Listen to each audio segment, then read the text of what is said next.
Gelsin abi.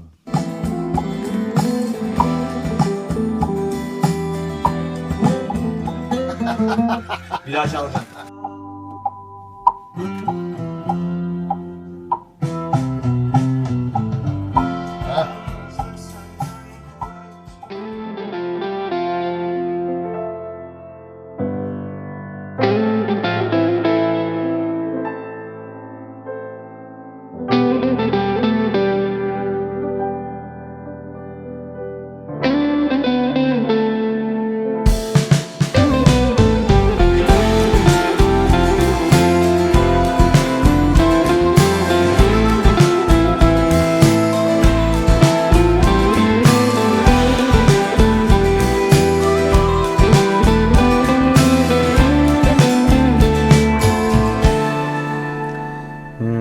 Mahşer şarkısı geçen sene çıkan bir şarkı. Bizim evde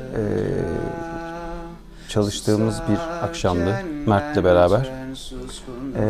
Aslında Mert'le çalışmaya başladığımızda hissiyatımızın herhalde yüksek olduğu bir zamandı. Ve birazcık daha slow, birazcık daha işte duygusal bir parça yapmak istedik. O gün çıktı Mahşer şarkısı. O sırada bizim Mahşer'in ara namesini Gökhan çalmaya başladı. Ve şarkı yaptıktan sonra hani kimin söyleyeceğine karar veremedik açıkçası. Yani hani ben mi söylerim, Mert mi söyler ya da birisine şarkıyı verir miyiz gibi bir durum söz konusu oldu. O şarkı o zaman öyle kaldı. Çok sevdiğimiz bir şarkı oldu ama.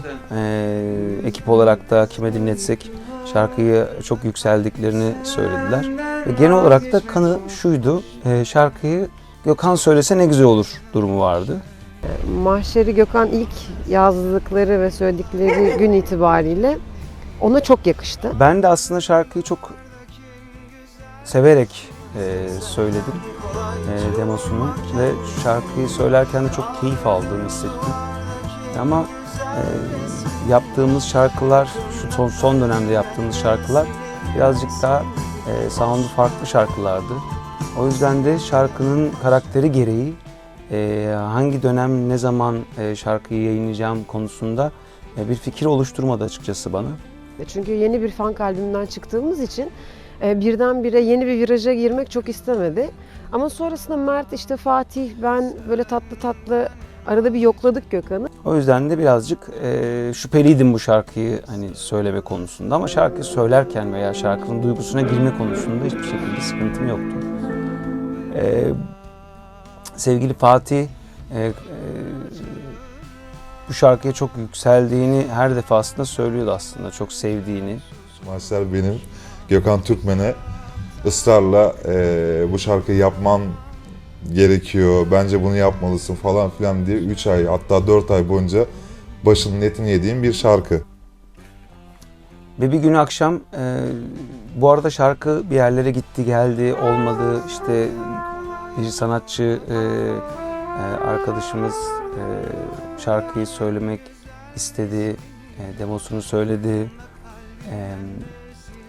albüm alacağını söyledi falan derken o bir şekilde olmadı o dönem. Sonra hanımefendi şarkının demosunu yaptı, bize gönderdi. Ama benim bir tarafımda hep şarkıyı ya Gökhan'ın söylediği bir versiyon da var elimizde. Sonra şarkı tekrar bize geri döndü. Ve en sonunda Mert bir gün akşam otururken Gökhan dedi bu şarkıyı ben de seni söylemeni istiyorum dedi açıkçası. Gökhan söylemeli bu şarkıyı. Kesinlikle Gökhan söylemeli. İçinde sürekli böyle bir şarkıyı Gökhan söylesin falan. Bence bu şarkıyı sen söyle dedi. Biz de o dönem, yani o dönem dediğim zaten bir ay önce oluyor bu olanlar. Hangi şarkıları ne zaman çıkaracağımızı az çok karar vermeye başladığımız dönemde. Yeni 5 tane şarkı yapmıştık. Bu 5 şarkının 4 tane şarkı yapmıştık. Bu 4 şarkının ne zaman çıkacağını falan kararlaştırmaya çalışıyorduk. Hatta ilk şarkı hangisiyle çıkalım diye düşünürken bir anda Mert öyle söyleyince işte Fatih, herkes bir yandan, ben de şarkıyı çok sevdiğim için dedim ki tamam ben söyleyeyim bu şarkıyı. Söyleyeyim ama kimin aranje yapacağını düşünmeye başladım o an içerisinde. Sevgili Alper'e yolladım parçayı o gece. Alper Anık. GTR'den evinin ses mühendisi kendisi. Aynı zamanda orkestramda da yeni sezonda gitar çalmaya başladı. Benim manevi kardeşim dediğim çok yakın dostum, kardeşim. Çok yetenekli bir adam. Onun bu şarkıyı başka bir şekle sokacağını, başka bir boyuta sokacağını biliyordum. O yüzden de ona inanarak gece şarkıyı yolladım. Dedik ki sen bu şarkıya bir bak. Hani böyle bir bunun bir aranjesinde bir değişiklik olur mu olmaz mı? Üstüne bir şarkı koymak ister misin falan. Aynen. Sonra bunun üzerine konuşuruz dedi. Ben de o gün boştum. Normalde çok yoğunuz bu sıralar stüdyoda. Ben de o sıralar boştum. Böyle o akşam yaptım bir şeyler. Direkt böyle introsunu ve de arasını yaptım. Yolladım. Gökhan abi sonra beni aradı, dedi ki bunu dedi bitir. Bunun kaydını yapalım. Çıkış parçası bu olsun dedi. Biz de böyle bir aceleyle şarkı yapıp bitirdik. Çok da güzel oldu. Aranjeden hemen sonra da şarkıyı Feryen Kaya'ya yolladık. Sevgili bas gitaristimiz orkestramızda da. Kendisi mixini ve masteringini yaptı parçanın. Biz de ilk şarkımızı Mahşer yapalım. İlk Mahşer'le çıkalım dedik. Ekiple de konuştuk. Herkes de onayı verdi. Herkes de yani şarkıya gerçekten bizim yükseldiğimiz gibi yükseldi. Bütün müzisyen arkadaşlarım, orkestram, ekibim. Ve şarkının bu şekilde çıkmasına ve ilk şarkımızın Mahşer olmasına karar verdik. Sonra tabii ki klip çalışmaları, klip fikirleri üretilmeye başlandı. Murat Joker'le konuştuk. Murat Joker de çok güzel, keyifli, değişik, sinematografik, keyifli bir iş oldu. Sevgili Naz eşlik etti bana klipte. Uzun zamandan sonra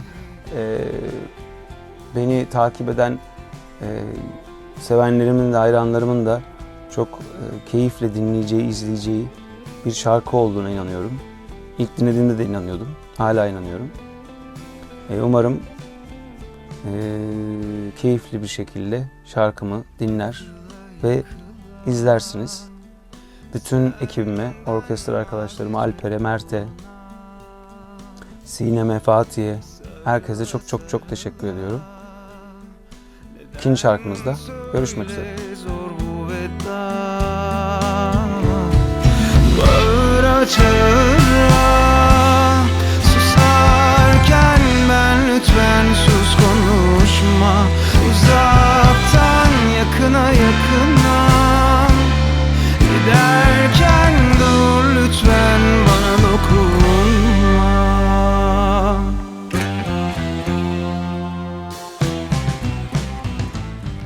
Yalnızlık senden kolay, hiç yorma kendini. Kaldırdığın duvardaki en güzel resmini. Yakında kalbimden de silerim ismini. Boş ver, senin yanın mahşer yeri.